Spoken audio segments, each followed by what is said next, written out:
Notícia urgente. Nicolás Maduro da Venezuela desafia Israel e envia toneladas de suprimentos para o Líbano e para a Síria, com a clara demonstração de força e de oposição ao governo israelense, ao mesmo tempo em que o Brasil se recusa a romper relações com a Venezuela, mesmo sabendo dos crimes que Nicolás Maduro está cometendo contra o seu povo. E a situação do Brasil está ficando cada vez mais difícil, se aliando a ditaduras, e começa a sofrer boicote no setor da defesa, que é essencial para a economia do nosso país e para a modernização das Forças Armadas do Brasil. Sejam todos bem-vindos a mais um vídeo do canal Militarizando o Mundo. Se inscreva no canal, ative o sino das notificações e deixe a sua curtida. A Venezuela enviou no último sábado um carregamento de 14 toneladas de suprimentos humanitários para a Síria e o Líbano, composto por medicamentos, alimentos e outros insumos. Esse envio, liderado pelo governo de Nicolás Maduro, é oficialmente descrito como um gesto de solidariedade aos povos irmãos desses países do Oriente Médio, ambos enfrentando conflitos e crises internas. O Líbano, por exemplo, está envolvido em uma situação de tensão contínua com Israel, enquanto a Síria ainda luta para se recuperar da guerra civil que devasta o país há mais de uma década. O governo libanês, onde o grupo militante Hezbollah tem grande influência, está diretamente envolvido em combates intermitentes com Israel.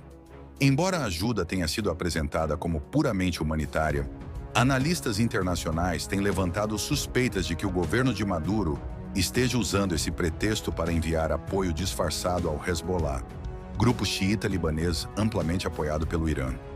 O Hezbollah, que é uma força política e militar poderosa no Líbano, tem um histórico de envolvimento em conflitos contra Israel e é considerado uma organização terrorista por diversos países ocidentais. Diante disso, há receios de que os suprimentos enviados pela Venezuela possam servir para reforçar as capacidades logísticas e operacionais do Hezbollah e, por extensão, intensificar o conflito na região. Em paralelo a esses acontecimentos, o Brasil tem enfrentado uma crise diplomática crescente em relação à Venezuela. O governo brasileiro, que até então manteve uma posição de neutralidade em relação ao regime de Maduro, começa a sofrer pressão interna e externa para adotar uma postura mais crítica. O ministro das Relações Exteriores do Brasil, Mauro Vieira, deverá comparecer à Comissão de Relações Exteriores, CRU, do Senado no próximo dia 17 de outubro, para explicar o posicionamento do Brasil sobre as recentes eleições na Venezuela, marcadas por denúncias de fraudes e repressão à oposição. Em resposta a essas pressões, o ministro Mauro Vieira recentemente declarou que o Brasil ainda não rompeu totalmente suas relações com a Venezuela, mas afirmou que o governo brasileiro avalia com cautela sua postura diante do regime de Maduro. Vieira reconheceu que a situação venezuelana é complexa e afirmou que o Brasil optou por não participar do chamado Grupo de Amigos da Venezuela, que inclui nações latino-americanas e europeias que têm pressionado por uma solução política para a crise no país.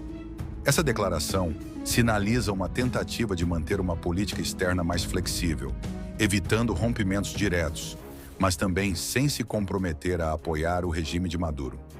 O senador Ciro Nogueira, responsável por convocar a audiência no Senado, critica essa neutralidade do governo brasileiro, alegando que a falta de uma condenação firme ao regime venezuelano mina a credibilidade do Brasil como defensor da democracia na América Latina. Ele argumenta que, ao não se posicionar claramente contra o autoritarismo de Maduro, o Brasil pode estar sendo visto como complacente com regimes que violam os direitos humanos.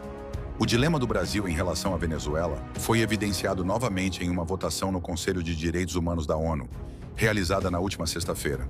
A votação teve como objetivo renovar o mandato de uma comissão internacional encarregada de investigar crimes cometidos pelo governo de Nicolás Maduro, incluindo execuções sumárias, tortura e repressão sistemática de opositores. A resolução foi aprovada por uma ampla maioria, com 23 países votando a favor, incluindo Argentina, Chile, Estados Unidos e diversos países europeus. Entretanto, o Brasil optou por se abster, em vez de apoiar ou se opor à resolução. Países como China, Cuba, Sudão e Vietnã votaram contra a medida em alinhamento com o regime de Maduro, enquanto o Brasil preferiu uma posição neutra, ao lado de nações como Índia e Honduras. Essa abstenção brasileira foi criticada por vários setores que veem a decisão como um enfraquecimento do compromisso do Brasil com a defesa dos direitos humanos no cenário internacional. Ciro Nogueira e outros críticos argumentam que a abstenção do Brasil é um sinal preocupante de que o país está se distanciando de seu papel histórico de liderança na promoção da democracia e dos direitos humanos na América Latina. Eles apontam que, ao se recusar a condenar abertamente o regime venezuelano, o Brasil corre o risco de ser percebido como um facilitador de regimes autoritários na região. Enquanto a Venezuela envia suprimentos à Síria e ao Líbano, países envolvidos em tensões regionais, incluindo o conflito entre o Hezbollah e Israel, o Brasil enfrenta uma crise diplomática crescente em relação à sua postura sobre o regime de Nicolás Maduro. Com o envio de ajuda venezuelana levantando suspeitas de apoio ao Hezbollah e o Brasil se abstendo em votações cruciais na ONU sobre violações de direitos humanos na Venezuela, o governo brasileiro se encontra em uma encruzilhada. A tentativa de manter uma política externa equilibrada, sem romper relações diretas com a Venezuela, é vista por muitos como uma postura que enfraquece a credibilidade do Brasil como defensor dos direitos humanos e da democracia na América Latina.